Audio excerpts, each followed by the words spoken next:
Bonjour à tous et bienvenue dans cette petite vidéo d'introduction aux statistiques. Donc, on va commencer par là. De toute façon, je n'ai pas trop le choix. J'hésitais entre commencer par les stats ou commencer par les intégrales pour ce second quad. Mais c'est beaucoup plus facile de vous présenter les stats ici via vidéo. Donc, c'est ce que j'ai choisi de faire. Donc pour les statistiques, vous allez voir, vous allez probablement trouver ça beaucoup plus simple que les maths qu'on avait faites au premier semestre. Et je vais tout simplement introduire les différents types de données, et puis on va directement aller dans la pratique, et on va voir comment on peut analyser ces données. Donc pour cela, il y a 3 vidéos que j'ai déjà réalisées par le passé, qui étaient des vidéos d'aide par la résolution d'exercices, d'un exercice qu'on avait fait en classe. Et donc ce sont ces vidéos que je vais utiliser, que je vais vous fournir, qui vont vous permettre de comprendre les analyses des 3 types de données qu'on va analyser. Mais ici, habituellement, pour faire découvrir cette analyse, je réalise des prises de données en classe qu'on analyse directement ensemble. Ce ne sera forcément pas possible dans le cas de figure présent. Donc, je vais d'abord ici vous présenter les données, et puis je vous proposerai comme exercice, cette fois-ci, de réaliser donc l'analyse de données que je vais inventer moi-même, évidemment, au lieu de les prendre en classe. Bon, commençons tout de suite. Dernière petite précision, les autres vidéos que j'avais faites, j'avais eu plus de temps pour réaliser un peu de montage et quelques modifications pour qu'elles soient un petit peu mieux faites. Ici, comme on est dans l'urgence, je n'ai pas spécialement le temps de faire ça. Donc ici, on aura une vidéo entre guillemets un petit peu plus à l'arrache, et j'espère que vous me pardonnerez pour cela. Alors, voilà, les différents types de données qui existent. Donc, qu'est-ce qu'on a comme différents types de données? On a déjà que sont les statistiques. Donc, première grande chose, que sont les statistiques? Alors, on va... Les statistiques, donc, c'est quoi? Bien, souvent quand je pose cette question en classe, on me répond les statistiques, c'est des ensembles de données. Donc effectivement, ça, c'est un point important. C'est le fait qu'il y ait des données. Et les statistiques, l'intérêt des données, c'est évidemment qu'on a envie de réaliser une certaine analyse. Donc, comment va-t-on analyser ces données? Analyser ces données, c'est justement le but des statistiques.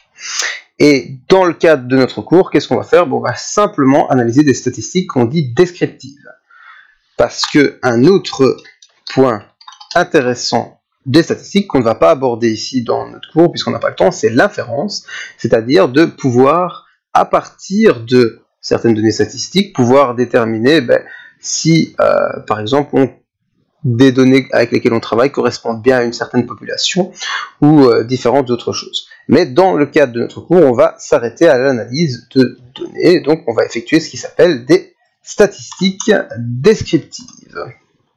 Voilà.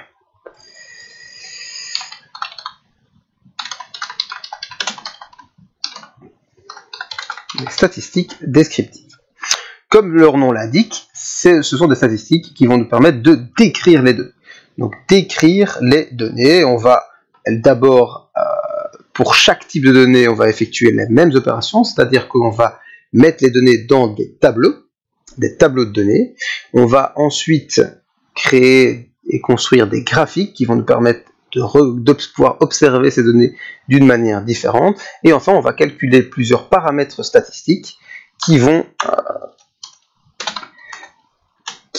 eux, nous permettre... Hop. Donc, on va commencer par les tableaux de données. Voilà. Donc, on va mettre les données dans des tableaux. Ensuite, on va construire des graphiques.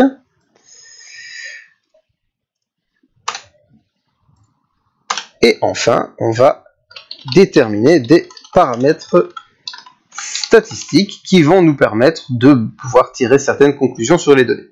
Alors attention, comme vous pouvez le voir ici, c'est très clair, c'est une procédure très claire. C'est-à-dire que contrairement à ce qu'on a fait au premier quad, vous n'aurez pas d'analyse à faire, de comprendre ce qu'on est en train de faire. Ça, enfin si, ne me faites pas dire ce que je n'ai pas dit, évidemment qu'il faut comprendre ce qu'on est en train de faire. Mais ce que je veux dire par là, c'est que c'est une procédure et que vous devrez faire tout le temps la même chose. C'est quand même beaucoup plus simple que ce qu'on a fait au premier semestre. C'est-à-dire que un tableau de données, ce sera toujours pareil, les graphiques, ce sera toujours pareil également, et les paramètres statistiques, ce sera toujours pareil, ce sera toujours la même méthode à appliquer. Bon, donc voilà un petit peu l'introduction de ce que va être ce cours de statistique. Maintenant, que sont les données? Donc ça, c'est quelque chose qui est intéressant, c'est à se poser comme question, c'est que sont du coup les données statistiques? Les données statistiques, ça peut être constitué de quoi? Ça peut être constitué d'absolument tout ce qu'on veut. Je peux choisir d'analyser un petit peu tout ce que je veux. Je peux choisir d'analyser par exemple combien de personnes vont regarder cette vidéo. Je peux choisir de me poser la question parmi toutes les personnes qui regarderont la vidéo, lesquelles utilisent un Mac, lesquelles utilisent un PC, Windows. Je peux me poser la question dans quelle pièce la vidéo va-t-elle être regardée. Donc là, ce sont quelques statistiques par rapport à ma vidéo. Mais donc vous voyez qu'on peut se poser évidemment toutes sortes de questions. Donc pour ces données statistiques, on va avoir du coup pour cela 4 grands types de données. J'ai commencé par d'abord 2 grands types de données. Ces 2 grands types de données, encore une fois, désolé, habituellement, ça prend un petit peu plus de temps pour découvrir un peu les différents types de données. Je vous pose des questions sur ce que vous pensez comme type de données, etc. Bon, ici, je suis obligé de vous le donner tout de go comme ça. Donc, on a des données qui sont dites qualitatives et des données dites quantitatives. Alors, qualitative et quantitative, qu'est-ce que ça veut dire? Qualitative, comme ça le nom l'indique, ça exprime une qualité, donc une caractéristique. C'est-à-dire que c'est constitué de texte en fait. Tandis que les données quantitatives, comme leur nom l'indique, ça exprime une quantité et donc un nombre. Voilà. En gros, ces 2 grands types de données sont d'une part des données avec uniquement du texte et d'autre part des données avec des nombres. Tout simplement. Donc là, c'est pas trop compliqué à comprendre. Quelques exemples peut-être que je prends souvent par rapport aux gens. Donc, par exemple, si je vous demande la couleur des yeux, c'est du texte. Si je vous demande pour quel parti avez-vous voté, c'est de nouveau du texte puisque ça exprime un parti. Donc votre nationalité c'est du texte, ça exprime du texte, ça exprime une caractéristique. Voilà. Les données quantitatives maintenant, il faut qu'il y ait évidemment un nombre. Donc là, je peux vous demander la taille que vous faites, le nombre de frères et sœurs que vous avez. Je peux également vous demander donc par exemple le salaire que vous touchez quand vous travaillez par exemple, si vous faites un job étudiant ou autre. Tout ça ce sont des nombres, donc évidemment ce sont des données quantitatives. Donc ça ce sont les 2 grands types de données. Maintenant chacun de ces 2 grands types de données, chacun est à nouveau découpé en 2. Et ces 2 découpages, c'est-à-dire que pour les données qualitatives, on a des données nominales ou des données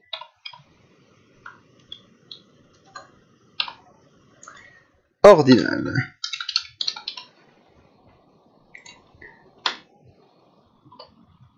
Voilà. Donc si PowerPoint ne veut pas faire ce que j'ai envie qu'il fasse, ça donne ça. Voilà. on a des données nominales et ordinales. Alors le nominal, ben, comme ça l'exprime, c'est simplement un nom. Donc je vais mettre plutôt comme ça. Voilà. Donc ça exprime simplement un nom, donc une caractéristique. Tandis que les données ordinales, ben, ça exprime l'ordre. C'est-à-dire que c'est du texte, parce que attention, quand on utilise des nombres, il y a forcément un ordre. 2 est plus grand que 1 par exemple, mais ici c'est du texte avec un ordre dedans. Si on réfléchit ici, dans les questions que j'ai posées, couleur des yeux, pour quelle partie, nationalité, ce sont simplement des noms. Donc ici, les différents exemples que j'ai donnés au-dessus, ce sont des données nominales. Et maintenant les données ordinales, mais ça c'est quelque chose de beaucoup plus spécifique, puisque c'est du texte, mais ça exprime un ordre. C'est-à-dire que c'est par exemple si on vous demande de remplir un questionnaire de satisfaction. Donc on vous demande si vous allez en vacances, je sais pas moi, dans un camping, et on vous demande quelle est votre satisfaction globale sur le camping. Est-ce que c'est bon, très bon, moyen, mauvais, très mauvais? Mais ça, ce sont des données ordinales, parce que vous avez donné comme réponse du texte. Après, on prend l'ensemble des questionnaires, on les récupère. Imaginons qu'on a 100 questionnaires. Je vais regarder combien de personnes ont répondu mauvais, combien de personnes ont répondu bon. C'est du texte, puisque la réponse donnée c'est mauvais, c'est bon, mais il y a un ordre, parce qu'on peut dire que bon, c'est mieux que mauvais. Alors attention quand même, une petite précision au niveau de l'ordre, c'est que l'ordre doit être clairement indiqué au niveau du vocabulaire. Qu'est-ce que je veux dire par là? Si par exemple vous estimez que dans les partis, vous estimez que les socialistes c'est mieux que je sais pas moi, la droite, que le MR par exemple, vous exprimez votre propre préférence. Mais il n'y a rien qui peut dire que voter socialiste, enfin que socialiste c'est mieux que MR. Ou rien n'exprime non plus que MR c'est mieux que socialiste. Ça, c'est votre choix qui exprime que vous préférez un parti plutôt que l'autre, mais donc, vu qu'ici il n'y a pas d'ordre clairement indiqué. Tandis qu'ici, bon, mauvais, dans le vocabulaire français, clairement, on peut dire que bon, c'est mieux que mauvais lorsqu'on exprime son avis sur quelque chose. Voilà. Idem pour tout. Hein. Si vous préférez les yeux bleus, rien ne dit que bleu c'est mieux que marron ou que vert. Voilà pour les données qualitatives. Maintenant, on va regarder ici pour les données quantitatives. Pourquoi il ne veut pas que je revienne à la ligne ici? Saloperie. Bon, je vais faire comme ça du coup. Hop, c'est pas grave. Voilà. Des données quantitatives maintenant. Donc ces données quantitatives, qu'est-ce que ça exprime? Eh bien, donc ce sont des nombres, mais il y a deux caractéristiques possibles. Ce sont soit des données discrètes, soit des données continues. Donc, quelle est la différence? C'est un peu comme en maths, justement. Une fonction continue, c'est une fonction qui a une certaine continuité, donc il n'y a pas de coupure, tandis que discrète, là au contraire, ça veut dire qu'il y a des coupures dans les valeurs. Alors vous allez me dire, oui, mais comment est-ce qu'on peut exprimer une coupure? Parce que par exemple, si j'exprime le nombre de frères et sœurs, 1, 2, 3, 4, 5, il n'y a pas de coupure. Eh bien si, justement, parce qu'on considère que ce sont des données discrètes ou continues par rapport à la droite des réels.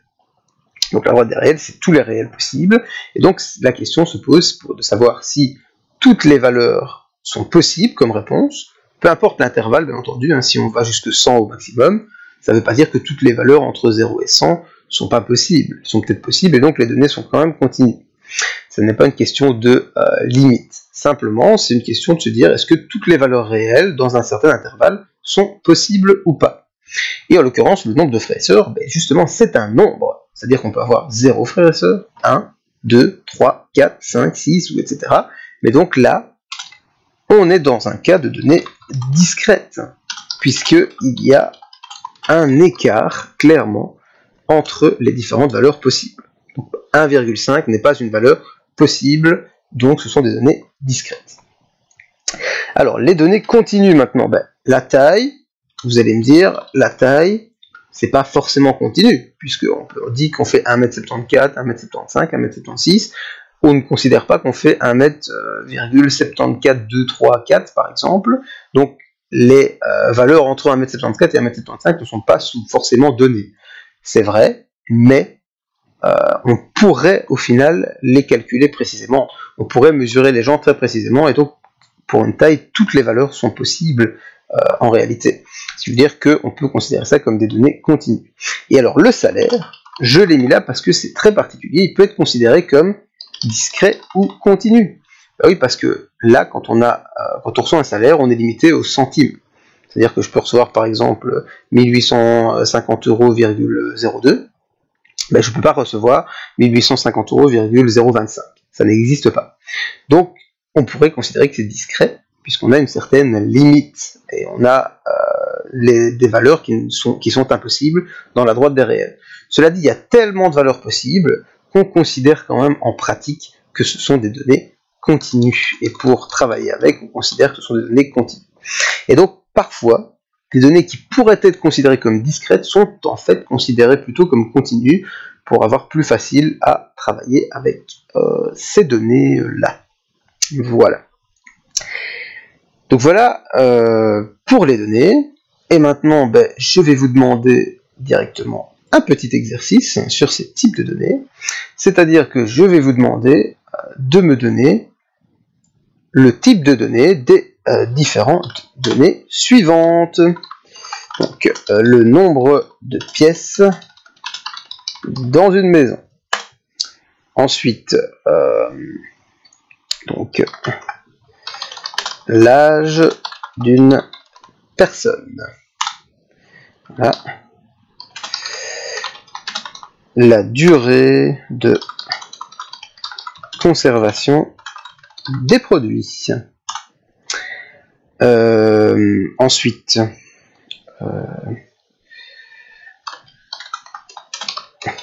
votre avis de satisfaction sur la Haute École Condorcet.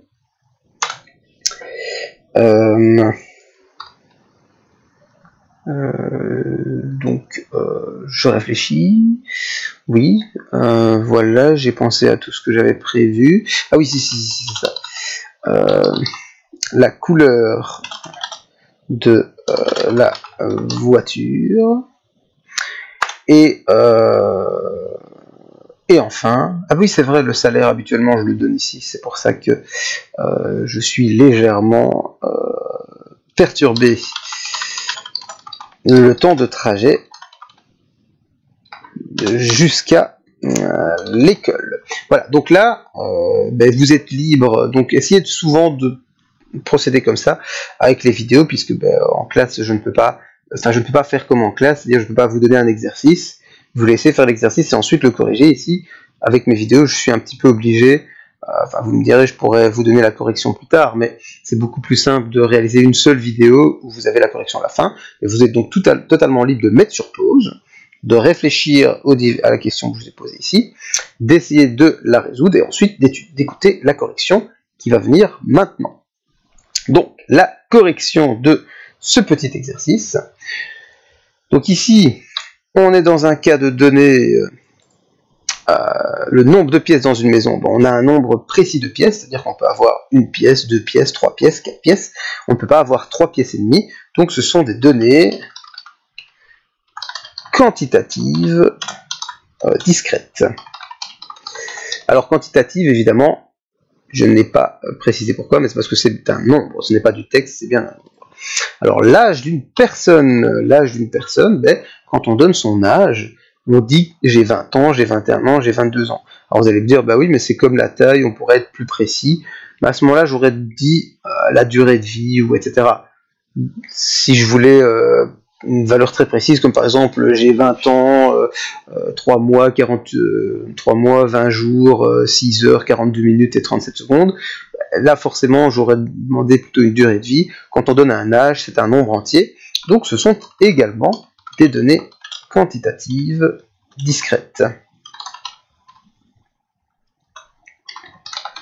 Données quantitatives discrètes ici. Voilà. Alors la durée de conservation des produits. Par contre ici, vous voyez que là, une durée, ça peut être beaucoup plus précis. Donc on n'a pas forcément un certain nombre de jours, ça dépend de quel produit, etc. Là, j'ai pas précisé que c'était quoi comme produit. Ça peut être des produits dans le domaine médical, c'est pas forcément des produits de consommation où là on vous met un jour. Non, et puis en plus, même sur certains produits, l'heure est disponible. Donc là, c'est une durée qui est extrêmement précise. Donc ce sont des données quantitatives continues. Voilà, des données quantitatives continues. Ici, votre avis de satisfaction sur la haute école, un peu comme je l'ai expliqué avec l'ordre de préférence, vous êtes satisfait, peu satisfait, très satisfait.